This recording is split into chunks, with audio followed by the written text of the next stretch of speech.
Well, I remember that these people were incredibly insightful and seemed to be much clearer about their past. And what was fascinating is that it seemed that you'd have to work with a patient for 2 or 3 years in classical psychotherapy to get the kind of insights that these people remembered in 72 hours. They didn't actually remember whole stories or whole visualizations of things necessarily, but what they remembered was enough to be insightful about wanting to work on themselves. I was given a choice in Holland. It was brought to my attention, maybe not going back to the neighborhood is the best thing, and I was offered a chance to go to Israel, and I wanted to make that decision myself, so I wanted to go back home. And I saw what home was. And I'm sure that ENDABUSE made me, helped me see things a lot clearer in that sense, because I made a decision to go to Israel. But I had to make that myself. I had to decide that on my own. That was very important, but I was able to do it. After my ENDABUSE treatments, the craving for heroin was completely gone, completely. I could just sit in a room, people shooting up around me, sniffing, smoking heroin or cocaine, whatever, and it didn't bother me at all, at all. I mean, it didn't disgust me, and it didn't attract me. It just left me cold. You know, and the other thing was too that I would look at people using around me and I would laugh, like, how can you make this so important, you know? People would fight over like a tiny little bit of powder, and I'd be like, what is so important about this all of a sudden? And I could not, you know, understand how it could have been so important in my own life. And it's really weird because it goes from one day to the next. Like, I remember the first day after my first treatment, I gave my heroin away from the day before. I literally gave it away. No cravings for the first 90 to 100 days. After that, it wasn't so much a craving like I wanted to get high. It was like I wanted to see what I was. It was kind of like a little kid. You take his toy away and he wants to see what it's like to play with it again. I tried it one more time, and it just wasn't the same thing. I actually was guilt-ridden that I did it, and it didn't have the same effect on me as it did before, and it wasn't something that I was chasing after like I was before I did the ENDABUSE system. And I didn't even want to smoke tobacco. I couldn't smoke tobacco. I tried to light up a cigarette, and I started coughing, and I wasn't even looking to quit smoking cigarettes. That was the last thing on my mind, you know? And I lit up a cigarette, and I started choking on it like it was the first time I'd ever smoked a cigarette. And that's amazing, you know, so you really feel like you've had a complete cleansing, you know, in your system. You know, you don't feel like doing heroin. I have another story. This lasts, by the way, for a few weeks, sometimes for months, that you don't have any cravings at all. For example, after one ENDABUSE treatment, I was going to, this was in Holland, I went to my old dealer's house where I used to go every single day to use heroin. And I went to just to see these people, to show them that I was clean and to see how they were doing.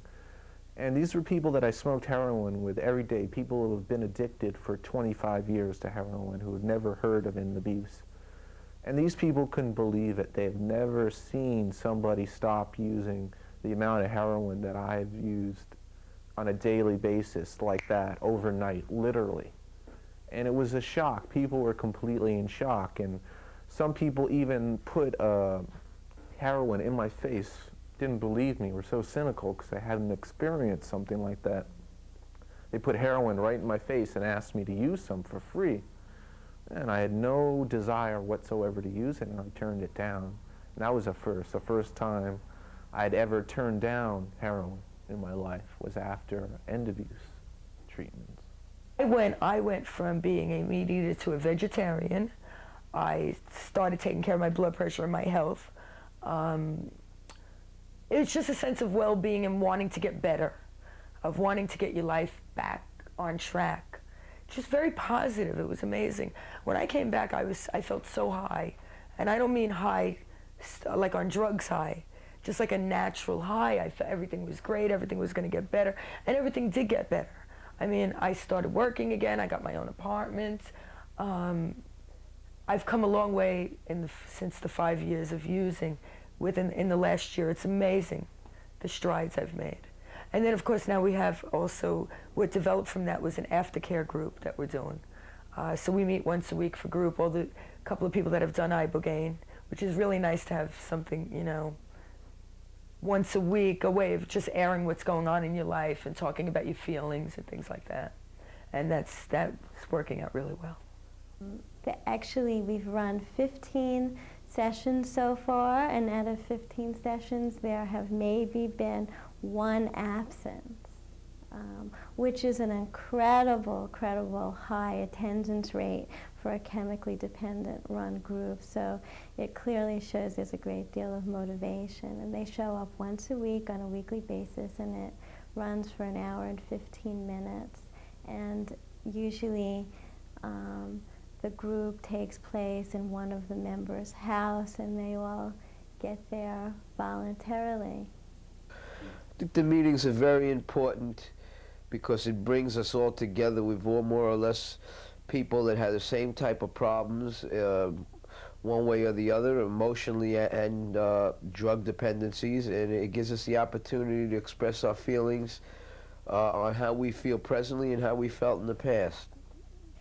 ENDABUSE seems to have been able to really give people a head start in staying clean.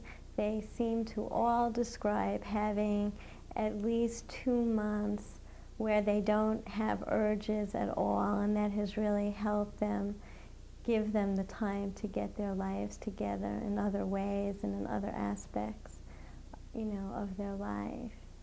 Whereas in regular groups, the urges, once people get out of a detox, are so intense that they're too distracted to be able to take care of the rest of their lives.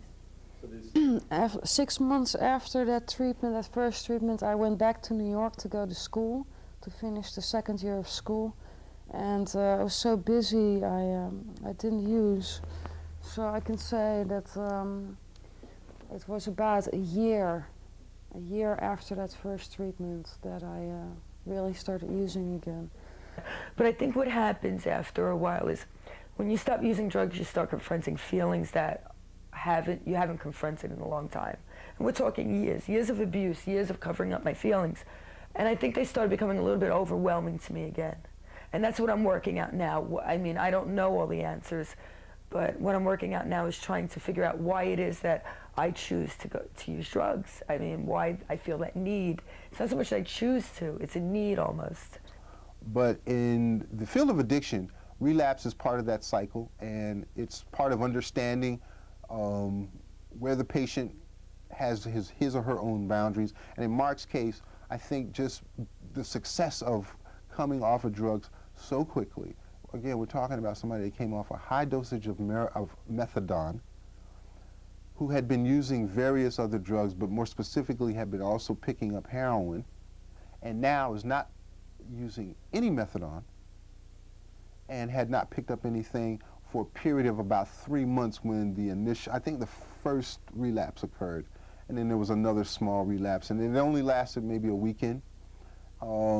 And the group was there. Again, that's the importance of, I think, being involved in an ongoing existing program, is that you're not just left out there by yourself, but you have some connection with people who understand.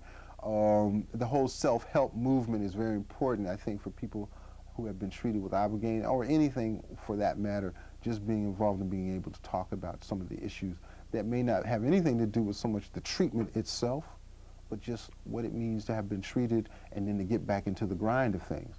Well, Ibogaine amazingly took that need away for a length of time. And I don't know if I need it every 6 months. I'm not saying it's something that you need every 6 months. But I think another couple of times may be enough to expand or help me see enough during that period of time that I'm on the Ibogaine that maybe I can cope better. Maybe for a year the next time, maybe for 2 years, you know. But I do see that each time I took it, it had more of an effect.